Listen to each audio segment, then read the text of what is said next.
Capítulo 1. Aqui explico o que quero dizer com um termo peculiar como leitura da mente. Qual foi o erro de Descartes? Início a nossa jornada juntos. Leitura da mente. Uma definição do conceito de coração. Acredito plenamente no fenômeno da leitura da mente. Para mim não é mais misterioso do que ser capaz de entender o que alguém está dizendo ao falar conosco. O fato é que pode ser até um pouco menos misterioso do que isso.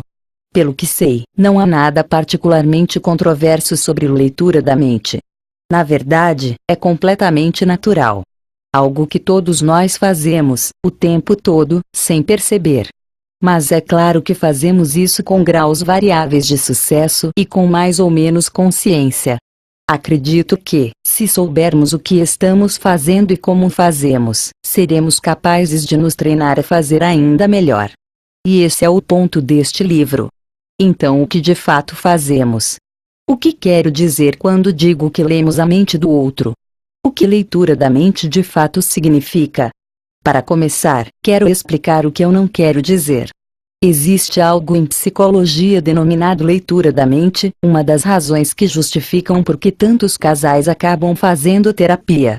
Isso ocorre quando uma pessoa presume que a outra consegue ler a sua mente. Se ele realmente me amasse, deveria saber que eu não queria ir àquela festa, embora eu tivesse concordado em ir.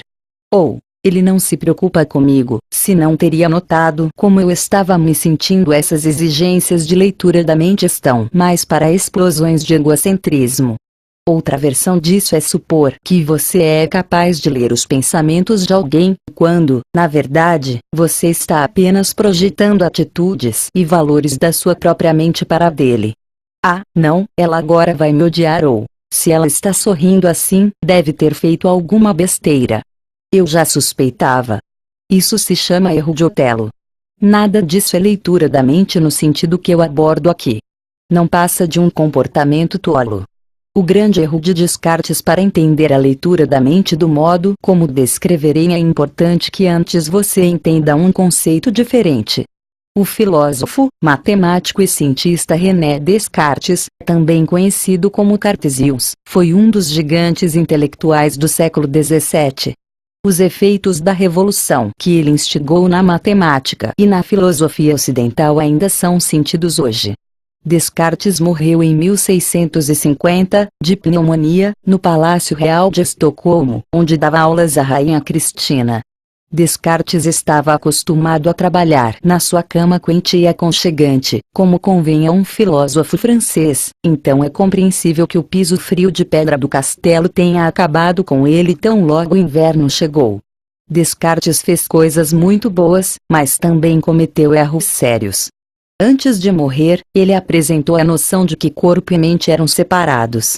Essa foi a ideia mais estúpida que ele poderia imaginar, mas Descartes havia conquistado o respeito graças a frases curtas e impactantes como cogito ergo sum, penso, logo existo. Assim, a noção peculiar, e basicamente religiosa, de que os seres humanos são compostos por duas substâncias diferentes, corpo e alma, prosperou. Naturalmente alguns discordaram, mas essas vozes foram abafadas pelos aplausos à ideia de Descartes. Apenas há pouco tempo os biólogos e psicólogos conseguiram provar cientificamente o exato oposto da afirmação de Descartes, então agora sabemos que corpo e mente de fato estão inextricavelmente unidos, tanto em sentido biológico quanto mental. Mas a visão de Descartes foi dominante por tanto tempo que ainda é tida como uma verdade aceita pela maioria das pessoas. A maioria de nós ainda diferencia, embora inconscientemente, o nosso corpo e os nossos processos de pensamento. Para que o resto deste livro faça algum sentido é importante entender que não é o caso, ainda que pareça um pouco estranho pensar assim em princípio. É assim que funciona. Não é possível ter um único pensamento sem que algo físico também aconteça com você. Ao pensar, um processo eletroquímico ocorre no seu cérebro. Para criar um pensamento, certas células cerebrais precisam enviar mensagens entre si, de acordo com certos padrões. Se você já tiver tido um pensamento antes, o padrão dele já está estabelecido. Tudo o que você está fazendo é repetir o padrão. Se for um pensamento inteiramente novo, você cria um novo padrão ou rede de células no cérebro. Esse padrão também influencia o corpo e pode mudar a disseminação de hormônios, como as endorfinas, em todo o corpo, assim como no sistema nervoso autônomo. O sistema nervoso autônomo controla coisas como a respiração, tamanho das pupilas, fluxo sanguíneo, suor, rubor, etc. Todos os pensamentos afetam o seu corpo de um modo ou de outro, às vezes de uma forma muito óbvia. Se você estiver assustado, a sua boca ficará seca e o fluxo sanguíneo em direção às coxas aumentará, preparando-o para uma possível fuga. Se você começar a ter pensamentos sexuais sobre o cara que está na caixa do supermercado, perceberá reações muito óbvias no seu corpo, ainda que não tenha passado de um pensamento. Às vezes as reações são muito pequenas, invisíveis a olho nu. Mas elas estão sempre lá. Isso significa que, simplesmente observando as mudanças físicas que ocorrem numa pessoa, podemos ter uma boa ideia de como ela se sente, quais são as suas emoções e no que está pensando. Treinando-se a observar, você também aprenderá a ver coisas que antes eram sutis demais para notar. Corpo e alma, mas não para por aqui. Além de todos os nossos pensamentos se refletirem no corpo, o oposto também ocorre.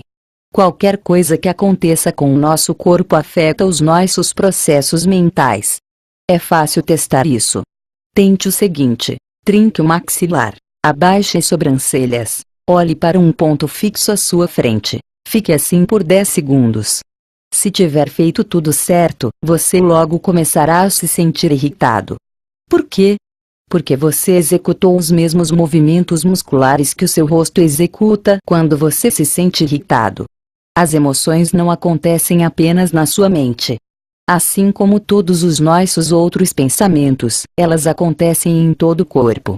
Se ativar os músculos associados a uma emoção, você ativará e experimentará essa mesma emoção, mais exatamente o processo mental, que, por sua vez, afetará o seu corpo. Nessa instância, foi o seu sistema nervoso autônomo.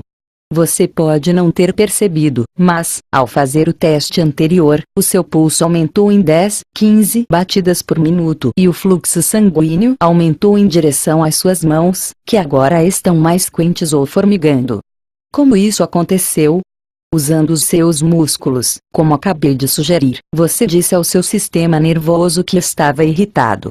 Reação imediata. Como você vê, funciona nas duas direções. Faz todo sentido. Se você pensar bem, qualquer outra coisa seria muito estranha, na verdade. Se pensamos, o nosso corpo é afetado. Se algo acontece com o nosso corpo, os nossos pensamentos são afetados. Se ainda parecer sem sentido, pode ser porque geralmente nos referimos a algum tipo de processo ou sequência, usando a palavra pensamento, enquanto a palavra corpo é usada para se referir a uma entidade física. Um outro jeito de descrever em termos mais objetivos: você não pode pensar nada sem que isso surta algum efeito nos seus processos biológicos. Esses processos não ocorrem apenas no cérebro, mas em todo o organismo. Em você como um todo. Em outras palavras, esqueça Descartes. Silenciosa e inconsciente, a parte mental e a parte biológica são dois lados da mesma moeda. Se você entender isso, estará no caminho certo para se tornar um leitor de mentes fantástico. A ideia básica da leitura de mentes, como eu uso o termo, é compreender os processos mentais dos outros através da observação das suas características e reações físicas. É claro que não podemos ler os seus pensamentos em sentido literal. Para começar, isso pressupõe que todos pensam em palavras, e veremos que nem sempre é assim, mas na verdade nem precisamos disso. Como você já sabe, ver o que está acontecendo por fora pode ser suficiente para entender o que está acontecendo por dentro. Algumas das coisas que observamos são mais ou menos permanentes. Estatura, postura, tom de voz, etc. Mas muitas coisas mudam constantemente quando conversamos. Linguagem corporal, movimentos dos olhos, ritmo da fala, etc. Tudo isso pode ser considerado comunicação não verbal ou silenciosa. O fato é que a maioria de toda a comunicação entre duas pessoas ocorre em silêncio. O que comunicamos com palavras às vezes representa menos de 10% de toda a mensagem. O resto é comunicado com o nosso corpo e a qualidade da nossa voz. A ironia é que ainda insistimos em dar mais atenção ao que o outro está nos contando, ou seja, que palavras ele opta por usar, e apenas ocasionalmente consideramos a forma como ele conta. Vendo de outro ângulo, a comunicação silenciosa, que pode constituir mais de 90% de toda a nossa comunicação, não acontece apenas em silêncio. A maioria dela também acontece inconscientemente. Como assim? Tem certeza de que não conseguimos nos comunicar sem estarmos conscientes? Na verdade, conseguimos. Ainda que estejamos observando a pessoa com quem estamos conversando na sua totalidade, quase sempre prestamos mais atenção ao que ela está dizendo. Como ela mexe os olhos, os músculos faciais ou o resto do corpo são coisas que não costumamos notar, a não ser em casos muito óbvios. Por exemplo, quando alguém faz o que você experimentou há pouco tempo, franze a testa, trinca o maxilar e nos encara com os punhos cerrados. Infelizmente, também somos muito inaptos para assimilar o que as pessoas estão nos dizendo com palavras. Somos constantemente expostos a um monte de sugestões ocultas e insinuações ambíguas que escapam da nossa mente consciente. Mas elas dançam um pouco com a nossa mente inconsciente, a parte de nós que está muito longe de ser insignificante e que guarda muitas das nossas opiniões, preconceitos e prejulgamentos do mundo. A verdade é que sempre usamos o corpo inteiro quando nos comunicamos, desde gestos animados com as mãos até mudanças no tamanho das nossas pupilas. O mesmo acontece com a forma pela qual usamos a voz. Embora em geral sejamos ruins para captar os sinais conscientemente, a nossa mente inconsciente faz isso para nós. Toda comunicação, independentemente de acontecer por meio de linguagem corporal, cheiro, tom de voz, estados emocionais ou palavras, é absorvida, analisada e interpretada pela nossa mente inconsciente, que depois envia uma resposta adequada através dos mesmos canais silenciosos, inconscientes. Então, a nossa mente consciente não somente perde a maior parte do que as pessoas estão nos dizendo, nós também temos muito pouca noção das respostas que estamos dando. E as nossas respostas inconscientes e silenciosas podem contradizer facilmente as opiniões que acreditamos ter, ou o que quer que estejamos expressando em palavras. É óbvio que essa comunicação inconsciente exerce grande impacto sobre nós. É por isso que você tem a incômoda sensação de que alguém que parecia muito simpático ao conversar de fato não gostava de você. Simplesmente você captou sinais hostis em âmbito inconsciente, e então eles formam a base de uma percepção cuja origem você não consegue compreender. Mas a nossa mente inconsciente não é perfeita. Ela tem muito a absorver, entender e interpretar, tudo ao mesmo tempo, e ninguém a ensinou como fazer isso. Então, ela costuma errar. Não vemos tudo, deixamos escapar nuances e interpretamos mal os sinais. Acabamos nos envolvendo em mal-entendidos desnecessários. É por isso que este livro existe. Você já faz, mas pode fazer melhor juntos. Veremos o que realmente estamos fazendo, de modo silencioso e inconsciente, quando nos comunicamos com os outros. E o que isso significa? Para ser o melhor possível na comunicação, e ler mentes. É importante aprender a captar e interpretar corretamente os sinais silenciosos que as pessoas ao redor revelam inconscientemente quando se comunicam com você. Prestando atenção e direcionando a sua própria comunicação silenciosa, você pode decidir qual mensagem comunicar e garantir que não será mal interpretado por ter emitido sinais ambíguos.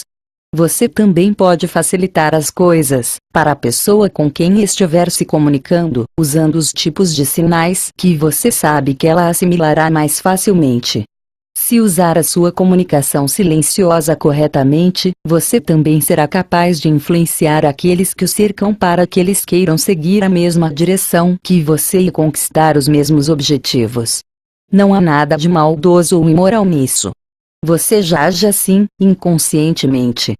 A diferença é que você não tem ideia de quais mensagens está emitindo ou qual efeito você está surtindo nas pessoas ao redor.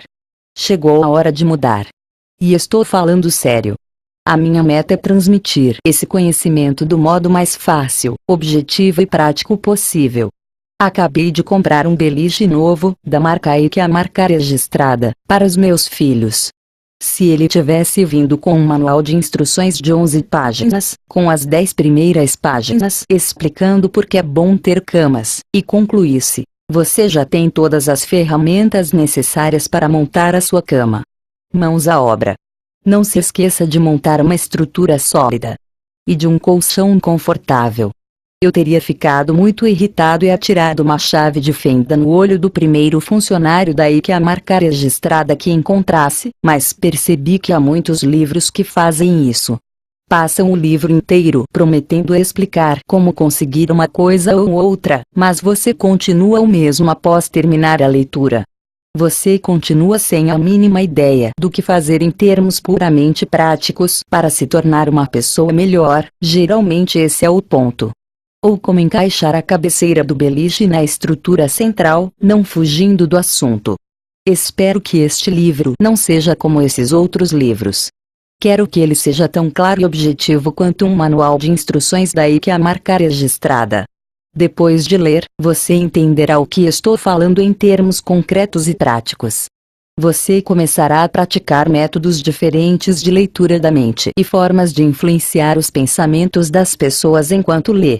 Você saberá onde encaixar a cabeceira. E nem precisará de uma chave de fenda. Uma última observação: nada neste livro foi descoberto por mim. Tudo o que você lerá reúne e baseia-se em trabalhos dos verdadeiros mestres das diversas áreas discutidas. O verdadeiro trabalho foi executado por gente como Milton H. Erickson, Richard Bandley, John Grinder, Desmond Morris, Paul Ekman, Ernest Dichter, Vance Packard, William Sargant, Philip Zimbardo, William James, para citar alguns. Sem eles este livro seria uma leitura bem superficial. É isso. Vamos lá. 1. Para ser preciso, a voz é descrita como comunicação intraverbal, contrastando com a linguagem corporal, que é não verbal. Para facilitar e tornar o livro acessível, decidi unir ambos os conceitos sob o título Comunicação Silenciosa.